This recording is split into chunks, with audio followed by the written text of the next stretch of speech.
نروحوا نبكيو فرح نحبوه، كنضربوا هذاك كنضربوا هذاك نحبوه.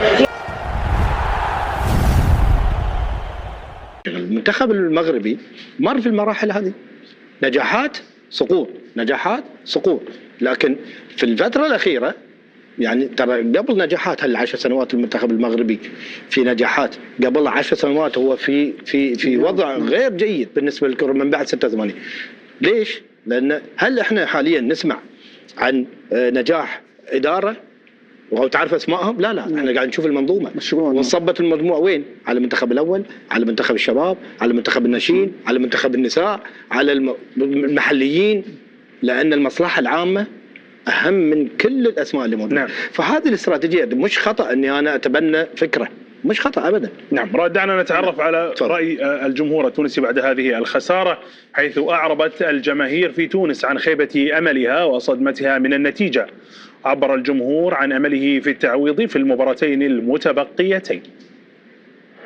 هاجم المنتخب التونسي حاول التنكي. الحقيقة ما توقعناش النتيجة هذه، جملة حبينا نربحوا، جوارات ما فهمناهمش يعني إلى متى، يعني مدرب تشكيلة صفر، وحتى أنا شفتهم الجوارات زاد ما زادوش، ما عندهمش قوة يعني حتى للعب. يعني انا جيت فرحان روحت نبكي على تونس، نبكي على غلاط، نبكي يا ليتو خليتو يا جامع خليتونا طرابلسي، سامي طرابلسي فرحنا نحيتوه، هذاك جول هبطوه، يعني هيك نروحوا مرة نروحوا نبكيو فرح نحبوه، كنضربوا هذاك كنضربوا هذاك نحبوه، واحنا علاش يا رسول الله الشعب الكل راهو كيف كنا نجم نربحوه. الحقيقة ما شيء يوجع، ما فهمتش، مشكلة من السيليكسيون، مشكلة من الناخب، مشكلة من الجوارات، ما فماش جوارات تلعب على المريول، فما شعب كامل توا مازال مصبح، الناس غدوة تخدم على رواحها، دونك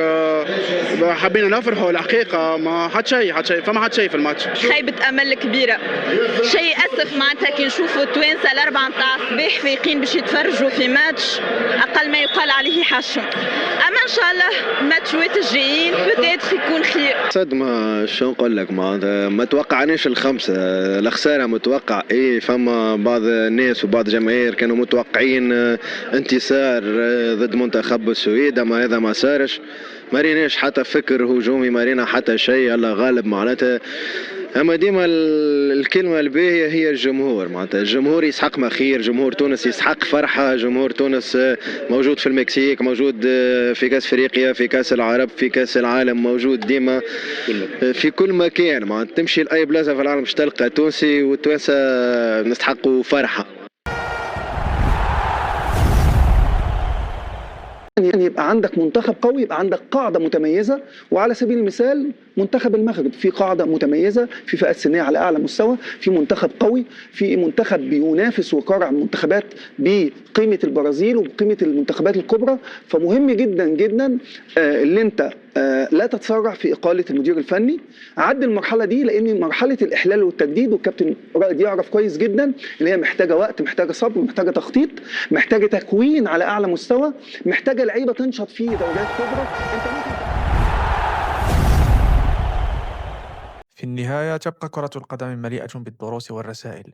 ما حدث للمنتخب التونسي اليوم يؤكد أن النجاح لا يأتي بالصدفة، بل هو نتيجة عمل طويل واستثمار حقيقي في تطوير كرة القدم.